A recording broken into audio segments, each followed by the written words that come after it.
I'm going to present tonight on communication and management on the field. This kind of follows on from the discussions that I led a few weeks back with most of the groups, just around the decision-making process and about being relevant. Part of our presence on the field is not only about our decision-making, but it's actually also the way we communicate a lot of that. So I've taken a presentation that I saw Ben O'Keefe give a month or so back at one of the national squad meetings, and as you know, Ben is a rising star in world rugby at the moment, and one of the things that he does exceptionally well is the work he puts into the way he communicates with players on the field. So those of you who've seen Ben's games would recognise some of the concepts that I'm going to be bringing through tonight. So if we talk about effective communication, we don't have to look at our own. We can look at things like football, for example, which some would argue you need some extremely good communication skills. And if you look at Massimo Bisacca in terms of what he thinks a good referee needs: nerves of steel and a cool head, a strong personality, and to be able to exercise self-control, especially when provoked. And they certainly get a bit of that. You also need to communicate well with players. If you go onto the field with an arrogant, dictatorial attitude, it is very difficult to be accepted and win respect. I think we'd all understand that and agree that, and we've probably all come across match officials in our time where we could probably say, well, you never really took the players with them because of some of those key issues.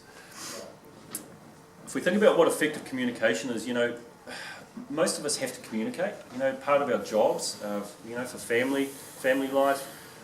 It's not necessarily about what we say, it's often the way we conduct ourselves, the eye contact we use, the tone of our voice, some of the non-verbal communications.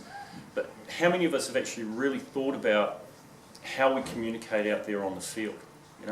How much of us actually put some work into how we deliver our decision making and our interactions on the field? I mean, if you talk to the guys at Premier Rugby, I'd say most of them probably do it, but how many of you guys here actually now could honestly say you actually think a lot about the interactions that you have? Yeah, one or two of you. So if you think about it, we're trying to sell decisions, we're trying to explain things, we're certainly not trying to influence behaviours on the field, so it's kind of a hole in us to make sure that our skills around that are quite sound as well.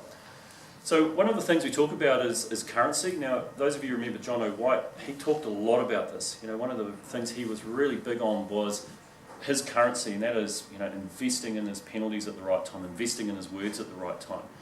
And we can sum it up pretty easily by, it's the difference between saying too much or not saying enough. It's about not saying it at the right time. It can also be around our decision making and taking it back to the earlier modules we did, and how accurate have we been during that fixture. And it also starts right at the time we arrive at the ground, from the time we start talking to captains, to coaches, the interactions we have in the changing sheds before we even run out onto the field. Those are all the things that build our currency as referees and give us that credibility. Part of being an effective communicator is also knowing yourself. It's about knowing how we react under pressure. So if you know that, hey, when things get a little bit heated, you tend to rise with it. Okay, how can I actually manage that? How can I actually manage myself so that I'm not lifting as well when things start getting a bit red out there? And it's that situational awareness. So how we can deliver that message effectively, particularly in those stressful moments. So here's a slide that's going to pop up a couple of times. So if you think about it in terms of the refereeing context, the first thing we want to be able to do is we need to be able to identify what the issue is. We then need to communicate what do we need to see change. What behaviour or what actions do we need to see from the player or from the captain? And then what are the consequences going to be if we don't actually get that? And finally, do you understand? We're putting the ownership back on the captain or the player, that if they don't do these things, there is going to be a consequence. Do you actually understand what I'm saying to you? Because if we do that, we're gaining two things. What do you think those are? Compliance. Or commitment to the player. Commitment from the player is one. And the other thing is, they actually understand what you're saying. So it's a feedback to you that they've actually got the message, but bang on. So I'm going to show some clips now. What I'd like you to do is just look at it with these sort of questions in mind about, the referee creating the space. Most of you have heard about the concept when we're talking to players on the field, particularly a spotlight moment when we're bringing a captain out. We don't walk to him. We find some space away from the player and we bring the captain, possibly the player, with us. So we talk about that neutral space. Ask yourself, you know, did he clearly identify what the issue was? Did he explain what the change was that he wanted? And did he actually make sure that the person he was talking to accepted the message and committed to it? And also think about anything else that the referee could have done a little bit differently. So there is sound with these. Half back at the back of that ruck there, which is unforgivable this end of the field. Both players are only a couple of metres either side of the ruck. Mate, I get you that you're the captain, but what I'm not talking to you. I know. I'm not referring to that one. What I'm referring to is the general commentary in every piece of play, yelling at me, mate.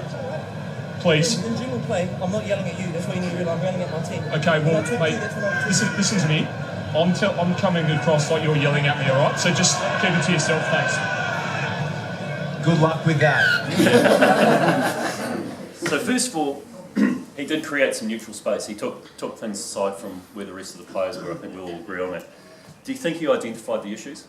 Yeah. To Pirino? He did, didn't he? He said, you know, you're yelling at me. Yeah. Did he explain the change in behaviour that he wanted? No. Yeah, pretty marginal, wasn't it? So, and do you think he actually got a commitment from the player? Not really. No. Not really. And there was a bit of talking over the top of each other, wasn't there? So he probably didn't quite guide that interaction as well as he would have really liked. I think that's reflected in the lower grades when people watch television because it goes on Absolutely. all the time. Yeah, absolutely right. No, bang on. So if we think about what could he have done differently? He could have explained first why he called him over. Yep. To say to him, look, mate, this is what's happening. And then say to him, look, I'm putting the onus on you. Yep. To either change or there will be consequences. But And not chased him. Yeah, yeah. Absolutely, because there was that moment where he walked away having the spray and he kind of bought into it a little bit and followed him. Is TJ the captain? He was for that game. Oh, he was? Yeah, absolutely. He's got a great track record in that regard. Yeah. Anything else there that anyone wants to comment on?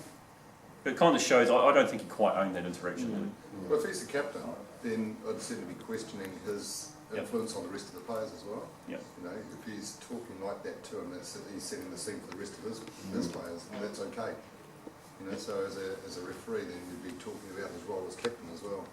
So how could he have done that differently? When How could he have staged it a little bit did he do differently? that? Was that a penalty to the Hurricanes or against them? I don't think it's actually that relevant. I think it's actually more about the interaction. I can't actually remember what the context Well, was. because I'm thinking if it's a penalty against the Hurricanes, it's the wrong time. Possibly. Yeah. Yeah, Do but it then next time. sometimes you Yeah. do actually need to get the message across as well. And if you watch the Crusaders game on the weekend, you know, you can see there's a pattern of behaviour there. Hey, Angus. It looked like TJ was wanting to get back into the game, but in Yeah. the day the game doesn't start until the referee blows his whistle. Correct. So he's got all the time he wants to, I'm not finished, come back, let's continue our So conversation. what could Angus have done a little bit differently in terms of that interaction? Call them back and gain commitment. Yep. I think he just needed to say, so can we agree then? Yep. And just left it at that. So here's another one. So this is a referee whose English isn't his first language, which makes him an extremely effective communicator. And when you hear it, you'll see why. Play. Thank you. After my whistle, I don't want this, special number 4. Thank you very much. So going to Rob Simmons. Yep. That was pretty straightforward, wasn't it? He explained what the issue was, didn't he? Probably the only thing he didn't do was actually create the space, but you know, he wanted a quick interaction. It was a hit and run job, really, wasn't it? But what did he want? He wanted to say, I don't need any of that. Okay? Do you understand? Yep. And then when the guy tried out, thank you very much. Short and sweet, but very effective. And especially when you see the second one. Same guy. Offside, looks like they're going to get You're the a bit of a captain? chat here. Steve Moore Okay, as great. captain now. We need to sort the space offside, so push your offside line a little bit more back. At the ruck. Exactly, please. Okay. Thank you very much. Stephen. Yeah, for sure. So what's the difference there? If you think about it in terms of the player he's talking to and the attitude of the player, what's the difference there? Respect. Yeah, you know, Stephen Moore's actually giving him a little bit, isn't it? He's actually saying, I just need you guys to push back a bit. And he's saying, yep, so you're just offsides? Yep, that's fine. Okay, yep, thank you. It's all good. We've all agreed on the same thing and we've moved on. Pretty quick and effective. And the thank you very much concludes the conversation. Yep. So Yeah, that's, yeah. shows a bit of respect. Says thank you very much. Excellent. Hey then, Augustine, I'd have loved to have seen him keep going. be careful at the breakdown. Be careful at the breakdown. Okay. So what's Mike actually communicating there? Be careful at the break. Be careful at breakdown. And he says it twice. So if we think about it, he went to the captain for the first thing. So he didn't actually create that space for himself and the captain who he wanted to have a discussion with. Did he clearly identify what the issue was? No. We have no idea what he was actually on about there. He's obviously seen something. I think it's probably fair to say that he's seen something and he's communicating that he's seen something, but it's implied. It's not overt. So as a spectator, it's very hard for us to actually know what that's about. If the captain actually doesn't know what he's talking about, it's going to be pretty hard for him to actually make any change. Civic. Do you think there's, obviously that's a downtime conversation, sorry, while plays going, I think you played quite well and there was maybe a bit of, I know what you've done, just know that. Yeah, I think it's implied, isn't it? Because the recording was so loud and quite obvious, but Yeah. sometimes there is room for that. But you know, he hasn't asked for a change in behaviour. He's just said, I've seen what you've done, or I've seen that twice. He hasn't actually asked for anything, so he's gained no commitment back from the captain whatsoever. So it's you know, is it an effective interaction? You know, if you think of John O'White's theory, investing in words, is it a good investment? No, marginal.